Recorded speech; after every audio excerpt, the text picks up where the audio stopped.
Hello, this is Canonical. I'm James, and we are talking about László Krasznahorkai's Sátántangó today, part two of our discussion.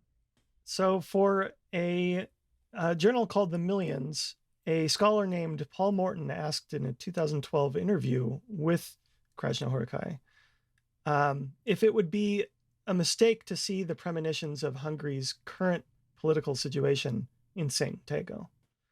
And to that, Krasznahorkai replied, "The idea of a political message in Sátántangó was as far from my mind as the Soviet Empire itself. I was only concerned to explore why everyone around me seemed as sad as the rain falling on Hungary, and why I myself was sad, surrounded as I was by such people in the rain." So is this just another case of an author trying to stay opaque about meaning? If there is no political message at all, what is this book about? It's a very big question, but yeah, I think that it's not about politics per se, but I do think that politics are part of it. Yeah, in the last episode, you mentioned that it was kind of like that is the meaning you might get from it by looking at askance at it or something like that. But that's not the central driving thing. Yeah.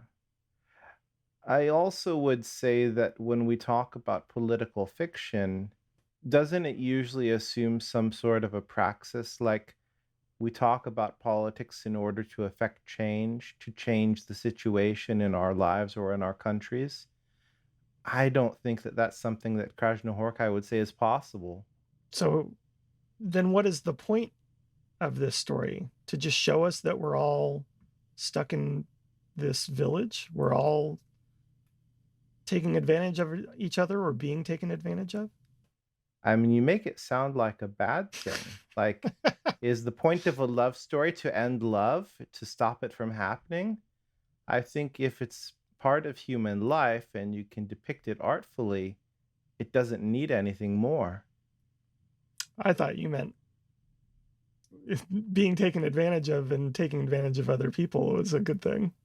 Are we missing some context here? Because in the question, he's asking about Hungary's current political situation. Like, what is he referencing? Is he talking about the rise of authoritarianism? Yeah, he's talking about Viktor Orban, who I don't know when he came to power, but it was definitely by the time of this 2012 interview.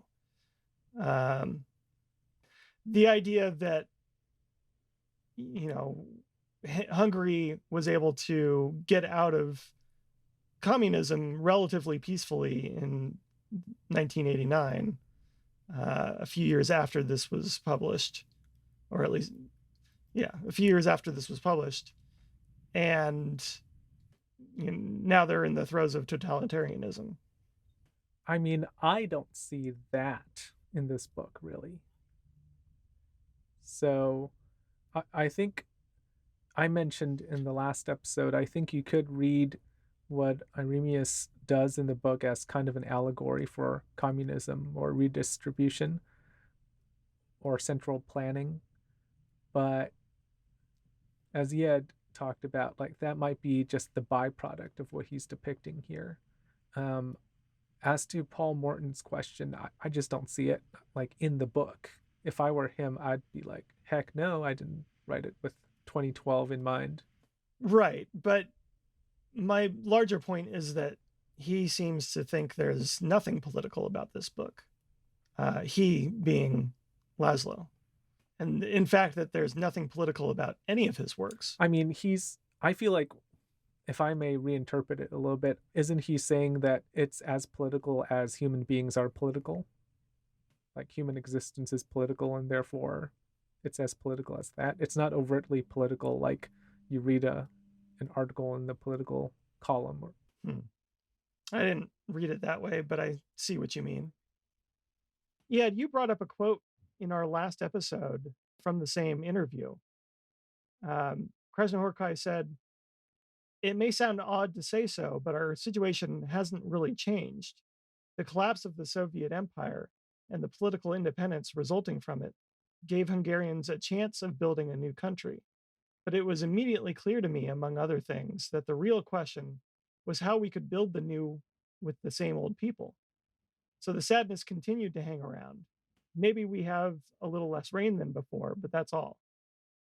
So it sounds like you see that as a not political statement at all.